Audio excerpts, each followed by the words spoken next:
This is Africa's second most visited country, Morocco. Situated in northern Africa, 12 million visitors flock to Morocco every year, and within it lies a beautiful city, Marrakech. A booming city known for its history and culture, vibrant markets, and outstanding architecture. There's no doubt this is such a popular place to visit, but there are some things that you should know before you go.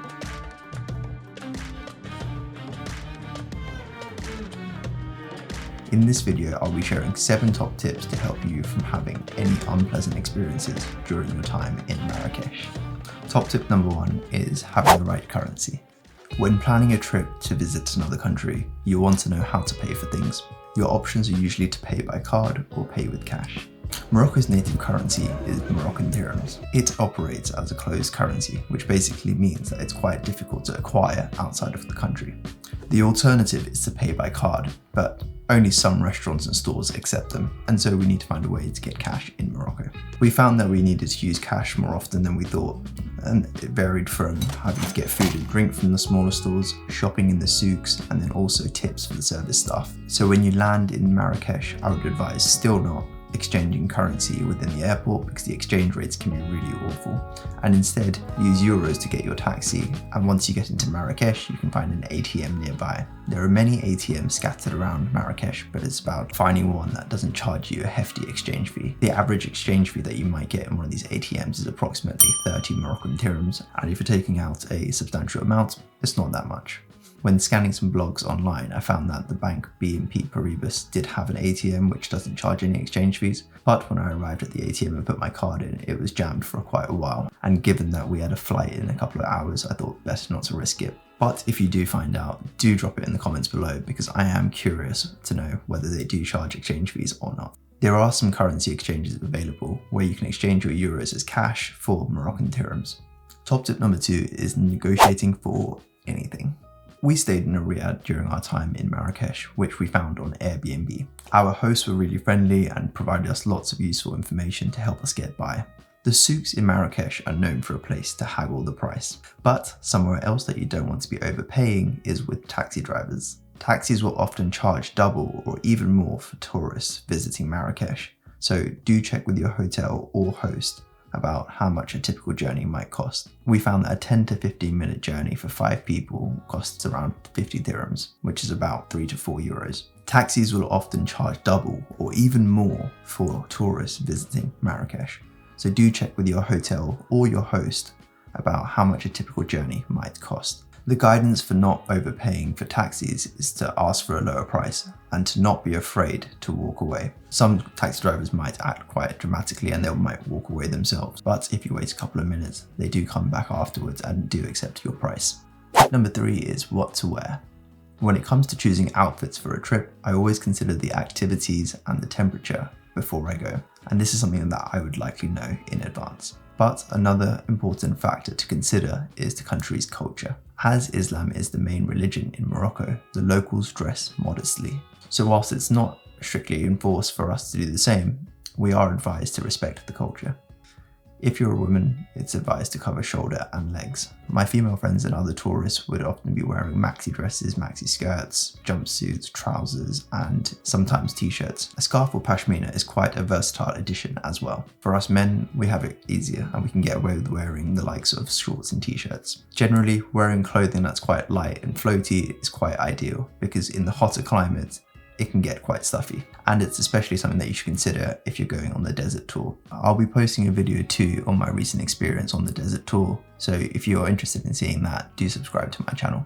Tip number 4 is avoiding common scams. Whilst Morocco is a fairly safe place to visit, and the majority of people mean well and are really nice, there are the small minority, especially when you are in a tourist location, who look to take advantage of tourists and visitors in Marrakech and Morocco broadly. There are plenty of blogs online about Marrakech scams, but I will cover them in speedy fashion. Number 1 is the overly friendly guy. This is the person that's going to be coming up to you and trying to be really helpful and friendly and trying to guide you in the right way. They sometimes often take you on a detour as well, and then at the end they will ask you payment for their services. The best thing to do in this case would be to just avoid them and say that you're not interested and just wave them on their way to having a good day. If you are in need of directions at any point, I would suggest going to a restaurant or a store where someone might be less suspicious and be able to help you. There are some alternatives to the overly friendly guy. One example is a random person taking you on a tour guide and pretending that they're going to take you everywhere and take you to little places. And another random one that I've heard but not experienced is a stranger walking closely in front of you and monitoring if you're behind them, and then turning around and demanding payment for their service. Number 2 is overpaying for goods. The number one thing to not do in the markets, called the souks, is to pay full value for any of the goods. Many people enjoy the experience of coming into these souks and trying to get the best bang for their buck. And some of the people working there can be quite convincing when you do suggest a lower price. So do start with something like 25% of the price and then slightly work your way up. And don't be afraid to walk away, because there are other places which will likely have what you're looking for. Whether it's spices, clothing, or souvenirs, there's plenty of them about, and you can go around the corner and negotiate with another person. I'm not the biggest fan of buying non-food items in these sorts of markets, and that kind of worked in my favor because it meant that they knew that I was willing to walk away and would negotiate an even lower price. The third common scam is not really a scam, but it's to keep alert of your belongings and your valuables. Because when you're in the souks and in these alleyways, there are often some sharp pickpockets around who will be able to steal them at ease. So it's good to stay mindful of your belongings, your surroundings, and the people around you so that you're aware and make sure that your valuables are in the right place. Kids offering services for free and then asking for money afterwards. One example was when we were in the desert and we had to cross between one side of the stream to another, and in between were these stepping rocks that you had to walk past. There were these kids that would offer to give you a hand, and at the end of when you've walked down the stream, they would ask for money for their service. It's up to you if you want to give them money, but generally you don't have to, and you don't have to take their hand. Another common scam involving children is when they come up to you and they have a shiny coin in their hand and it's a Moroccan dirham, and they're willing to exchange it with you for euros. And given that Moroccan dirhams aren't always easy to find, some tourists fall into this trap of taking this exchange and then finding out that the dirhams are fake. Another couple of examples are henna artists who might do more work than you ask for and then charge you more. And the other example is restaurants who look to double charge you for items which you either didn't order or said that were complimentary at the start of the meal. So a way to avoid this is to clearly communicate what you're asking for and how much you're willing to pay, and then you shouldn't get into too many problems, similar with the taxis or anywhere in the souks. Tip number 5 is being careful when you take pictures of some of the live animals. We've covered a few common scams, but this one deserves its own tip. Morocco has 9 UNESCO heritage sites, and one of them sits within Marrakech, and it's called Jema El Fna, which is a square or cultural space which has been around since the 11th century. It attracts many crowds as it's a vibrant cultural exchange which involves restaurants, performers, stores, food, everything. It's a real hustle and bustle. The thing to be wary of here is taking photographs of live animals during the performances. Firstly, these animals are often treated poorly and are often used for these tourist traps. Secondly, if you're caught taking a picture of the animals without permission, it's known that one or a few people might come up to you and put the monkey or the snake on your shoulders and will only remove it if you pay them money. For me, this was the biggest turnoff, and because I knew that it happened to a few people that I know, I didn't want it to happen to me. If you're like me and still want to visit Jema El Fna but don't want to have a monkey or a snake on your shoulders, then I would suggest the following. Jema El Fna is a really big square, and so it can feel kind of overwhelming when you do visit, and it seems like on a day-to-day basis the people working there could swap in different positions. But I think generally the performances usually happen towards the center of the square. And so my first suggestion would be to walk around the perimeter to get your bearings first. Be cautious when you hear the sound of music and when it starts to increase, because you're getting closer to where the performances and the snake charms are being held. Another suggestion would be to visit in the daytime, because in the evening it can be more chaotic and more people around. You also have more visibility in the day, so your bearings are better as well. I was worried that I was going to be sharing a terrible snake story, but thankfully there wasn't, and that was a relief. Number 6 is about taking pictures of people without consent.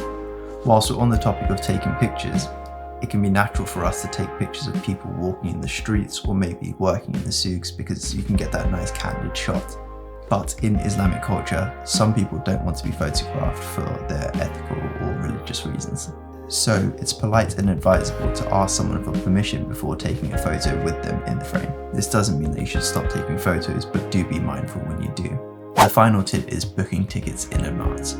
Lots of the tourist attraction spots can be sold out when you do visit on the day, so do make sure that you do book in advance on their websites. This happened to us when we returned from our 3-day desert tour, and the following day we wanted to go visit Jardin Majorelle. But when we arrived at the gardens, we found that there was a huge queue of people who had already bought tickets online and there weren't any available in person. This isn't the case for all the attraction sites, because we then took a taxi to Bahia Palace, which is also equally beautiful and pretty, which I would recommend visiting as well. So I hope this video helps you prepare for your trip to Marrakech, or at least give you some travel tips, information and insight that you can use in your future trips. Marrakech is an energetic and fun city, totally worth visiting. And I hope with these tips that you can have less of the bad encounters and have more of the fun. If you enjoyed this video, then do give it a thumbs up below, and if you want to see similar videos like it in future and follow me on my travels and adventures, then do subscribe to my channel as well. Until then, have a good day and see you next time.